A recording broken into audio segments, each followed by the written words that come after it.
Hello नमस्ते जय हिंद to my dear and dear students of class 12। तो आज एक इंट्रोडक्शन क्लास 12 फिजिक्स का जो 2026-27 सेशन है, इसका एक इंट्रोडक्शन पार्ट बनाते हैं। बच्चों, क्लास 12 के फिजिक्स में हमें जो मोस्टली जो डील करना है उस टॉपिक को हम यहाँ पर लेने वाले हैं। और जैसा कि आप देख रहे हैं, टॉपिक का नाम है चार्ज, आवेश।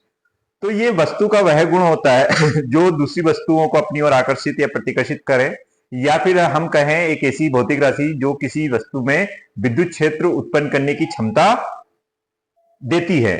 ऐसी वस्तु या पदार्थ के गुण को हम क्या बोलते हैं? आवेश कहते हैं। और भी परिभाषाएं हो सकती है। तो स्पेशली हमें इस चैप्टर में, चैप्टर तो नहीं कहेंगे, it is just introduction video of class 12 physics, जिसमें हमें डील जो टॉपिक से करना है उसके बारे में डिस्कस कर रहे हैं। तो हम बात कर रहे हैं आवेश को। आवेश को हम सिंबल कौन से सिंबल से डिनोट करते हैं? इसको कैपिटल क्यू या स्मॉल क्यू से भी हम डिनोट कर सकते हैं। स्पेशली अगर हम देखें पार्ट 1 जो है हमारा, वॉल्यूम 2 होते हैं हमारे, तो वॉल्यूम 1 में हम चार्ज के बारे में ही, आवेश के बारे में ही समझेंगे। तो आज इसमें हम आवेश का एक बेसिक प्रॉपर्टी, बेसिक कॉन्सेप्ट जो है उसके बारे में समझ लेते हैं। पहला अगर हम बात करें कि अगर चैप्टर फर्स्ट और चैप्टर सेकंड की बात करें, जो विद्युत क्षेत्र तथा आवेश जो है या विद्युत विभव तथा धारिता है, उसमें हम स्थिर विद्युत के बारे में बात करेंगे। मतलब ये आवेश स्थिर अवस्था में रहेगा तो इसको स्थिर विद्युत, या विराम अवस्था में रहता है तो स्थिर विद्युत। फर्स्ट और सेकंड चैप्टर हम इसमें पढ़ने वाले 1 और 2, first chapter and second chapter. जब हम बात करते हैं कि आवेश गति कर रहा है, गति करता है, तो हम उसमें चैप्टर थर्ड के बारे में बात कर लेते हैं। और चैप्टर थर्ड में जो होता है वो आपका क्या होता है? धारा विद्युत। और जब धारा विद्युत होती है और किसी धारावाही चालक से जब धारा बहती है तो उसमें चुंबकीय गुण भी उत्पन्न हो जाते हैं, जो कि आपका चैप्टर नंबर 4, चैप्टर नंबर 5 भी हम कहीं ना कहीं इससे रिलेटेड पढ़ेंगे। मतलब आवेश बहुत इंपॉर्टेंट है, आपको आवेश के बारे में सारी जानकारी होनी चाहिए। और जब ये आवेश त्वरित करें, त्वरण करें, एक्सलरेट करें या ओसिलेशन करें, दोलन करें, तब हमें यहां पर एक नया कॉन्सेप्ट मिलेगा जो कि आप चैप्टर नंबर 8 में पढ़ेंगे। और ये कॉन्सेप्ट का नाम है विद्युत चुंबकीय तरंगे या इलेक्ट्रोमैग्नेटिक वेव्स। तो आवेश के बारे में अगर देखें तो फर्स्ट वॉल्यूम हमारा पूरा आवेश को ही बेस रखता है। तो हमें इंट्रोडक्शन में यह समझना बहुत जरूरी है कि आवेश होता क्या है, कैसे मेजर करते हैं, इसकी प्रॉपर्टीज क्या होती है। तो इसके बारे में हमने फर्स्ट पार्ट देखा। इसी में अगर हम कंटिन्यू आगे बढ़े कि इसको मेजर कैसे करते हैं, इसकी विमा कैसी है, ये कैसी राशि है, तो इसके बारे में बात करेंगे। तो एसआई मात्रक इसका जो होता है वो होता है कूलॉम। कूलॉम किसका एसआई मात्रक होता है बच्चों? तो ये आवेश या चार्ज का एसआई मात्रक होता है। ठीक है। और आगे बढ़े अगर हम इसी को लेकर, सीजीएस मात्रक क्या होता है? तो सीजीएस मात्रक जो होता है वो स्थित कूलम होता है बच्चों, जिसको ईएसयू भी कहते हैं या फ्रैंकलिन भी कहते हैं। ठीक है। अगर मैं बात करूं कि कूलॉम और स्थित कूलॉम, मतलब एसआई सिस्टम और सीजीएस सिस्टम में जो आवेश है उसके संबंध क्या है, तो एक कूलॉम 3 गुणा 10 की घात 9 स्थित कूलॉम के बराबर होता है बच्चों। इसके बाद में एक कूलॉम भी एक बड़ी इकाई होती है। बड़ी इकाई मतलब अगर कोई 1 कूलॉम, 2 कूलॉम, 3 कूलॉम, ऐसा करके हम पूरा 10 कूलॉम ले लें तो 10 कूलॉम को मिलाकर एक नई इकाई बोल दी गई है और इस इकाई को बोला जाता है एब कूलॉम। एब कूलॉम, और एक एब कूलॉम कितना होता है? 10 कूलॉम के बराबर। प्रैक्टिकल यूनिट की बात करते हैं कि आवेश की प्रैक्टिकल यूनिट क्या है, तो एम्पियर इंटू आवर्स भी हो सकती है, जो कि 3600 कूलॉम के बराबर मानी गई है। और सबसे बड़ी इकाई अगर हम बात करें तो सबसे बड़ी इकाई जो आवेश की होती है वो फेराडे होती है। बच्चों फेरेड मत करना, क्योंकि फेरेड जो होता है वो धारिता, जो संधारित्र की धारिता होती है, उसका मात्रक होता है।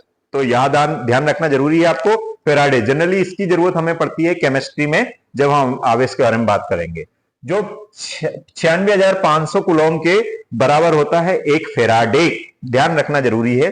और सबसे छोटी इकाई जो होती है वो फ्रैंकलिन, फ्रैंकलिन को हम ईएसयू भी बोलते हैं। अन्य की बात करें तो milli coulomb 10⁻³ coulomb, micro coulomb 10⁻6 coulomb, nano coulomb 10⁻9 coulomb और पीको कूलॉम 10⁻12 कूलॉम, है ना। ये भी हमें याद रखना चाहिए कि ये यूनिट में हम इसको मेजर करेंगे। एक और इंपॉर्टेंट चीज, इसका सूत्र अगर हम लिखना चाहें तो कैसा लिख सकते हैं? तो हमने पढ़ा है, 10th में भी पढ़ा है, अभी पढ़ेंगे भी हम। I is equal to Q upon T होता है। मतलब धारा जो होती है, आवेश प्रवाह की दर होती है, तो आवेश Q हो जाता है और T, तो Q अपॉन T को हम धारा बोलते हैं। लेकिन अगर आवेश की बात करें तो I इंटू टी, तो इसका एसआई मात्रक की बात करेंगे तो एम्पियर इंटू टी, मतलब A इंटू टी, ए की पावर 1 और T की पावर 1 है। कैसी राशि है बच्चों ये? तो ये कैसी राशि है? अदिश राशि है। जैसे आवेश अदिश राशि है, धारा भी एक अदिश राशि हमारी होगी। ठीक है, तो यहां तक हमने देख लिया। एक छोटा पार्ट और देख लेते हैं, गुणधर्म जो है, प्रॉपर्टीज जो है, क्योंकि प्रॉपर्टीज के बारे में भी हमें पता होना चाहिए। It is, we are not starting any chapter, we are just introduce, I am just going to introduce you this basic concept related to class 12 physics. तो प्रॉपर्टीज ऑफ चार्ज की बात कर लेते हैं बच्चों। वैसे मेन बेसिक प्रॉपर्टी में अगर देखें तो बहुत सारी होती है, लेकिन सबसे इंपॉर्टेंट प्रॉपर्टी है आवेश का क्वांटीकरण सिद्धांत। बट वन बाय वन हम थोड़ा समझ लेते हैं इसको।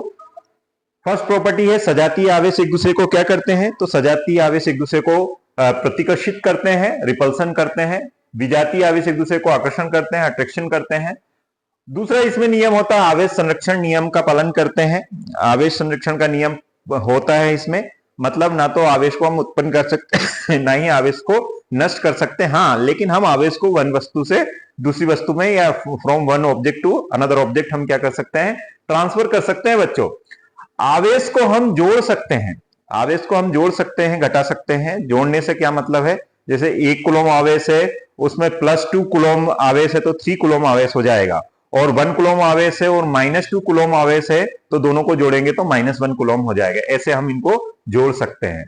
आवेश की एक प्रॉपर्टी और होती है, आवेश गति पर निर्भर नहीं करेगा। मतलब ऐसा अगर किसी वस्तु के पास आवेश है और उसको हम गति दे देंगे तो उसके आवेश में कोई फर्क नहीं पड़ने वाला है। अगर हम बात करें सबसे इंपॉर्टेंट जो प्रॉपर्टी है आवेश का क्वांटीकरण का सिद्धांत, हो सकता है इस पर न्यूमेरिकल भी आ जाते हैं, आंकिक प्रश्न हो सकते हैं, अदरवाइज इसका डायरेक्ट भी हमें पूछ लेते हैं।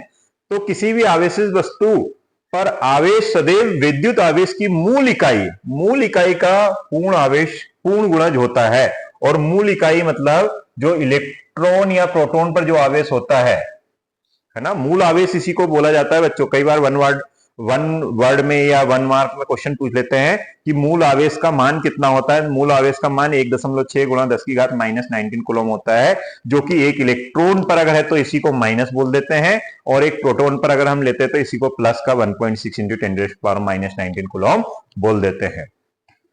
अगर हम इसके कुछ और थोड़े छोटे पार्ट में अगर जाने की कोशिश करें तो हम देखते हैं, क्या देखते हैं?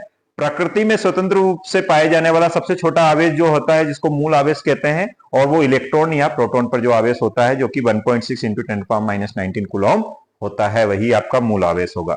दूसरे बात करें, क्या इलेक्ट्रॉन से छोटे भी आवेश फाइंड किए गए? हाँ, हमारे आधुनिक भौतिकी में, मॉडर्न फिजिक्स में हम इसको पढ़ते हैं कि और इलेक्ट्रॉन से भी छोटे आवेश पाए गए हैं स्वतंत्र रूप से, जो कि स्वतंत्र रूप से नहीं पाए जाते हैं, है ना। लेकिन इलेक्ट्रॉन से छोटे आवेश फाइंड किए जा सकते हैं, जिनको हम क्वार्क्स कहते हैं, है ना। इलेक्ट्रॉन स्वतंत्र रूप से पाया जाता है, लेकिन क्वार्क्स प्रकृति में स्वतंत्र रूप से नहीं पाए जाते हैं। देखिए, ये 2 प्रकार के हम पढ़ते हैं। पहला कौन सा है? अप क्वार्क्स, और दूसरा कौन सा है? Down quarks. अप क्वार्क्स जो होता है वो +2e/3 होता है, और डाउन क्वार्क्स जो होता है -e/3 होता है। अगर मैं बोलूं प्रोटॉन्स में कितने क्वार्क्स होते हैं और न्यूट्रॉन्स में कितने क्वार्क्स होते हैं, तो दोनों में 3-3 क्वार्क्स होते हैं। और जो 3 क्वार्क्स प्रोटॉन जो बनता है वो 2 अप क्वार्क्स और 1 डाउन क्वार्क्स, ये डी है ना, ये डाउन क्वार्क्स से मिलकर बनता है, और ये अपोजिट है। न्यूट्रॉन में 1 अप क्वार्क होगा और 2 डाउन क्वार्क्स होगा।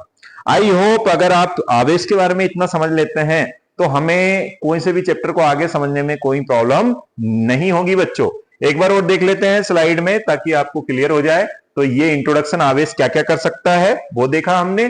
इसमें देखा आवेश की इकाई और ये कैसी राशि है और इसको कौन कौन सी इकाई में मेजर कर सकते हैं, और थर्ड में हमने इसके गुणधर्म को देखा। और भी बहुत सारे हैं। तो बच्चों, हम कोशिश करेंगे जल्दी से जल्दी हमारा सिलेबस स्टार्ट करें, लेकिन ये वाला पार्ट, ये वाला वीडियो आप देखना ना भूलें। और अगर आपको वीडियो समझ में आता है और पसंद आता है तो आप इस वीडियो को लाइक कीजिए और अपने फ्रेंड्स को शेयर कीजिए, ताकि ज्यादा से ज्यादा बच्चे इसका फायदा उठा सके। Thank you.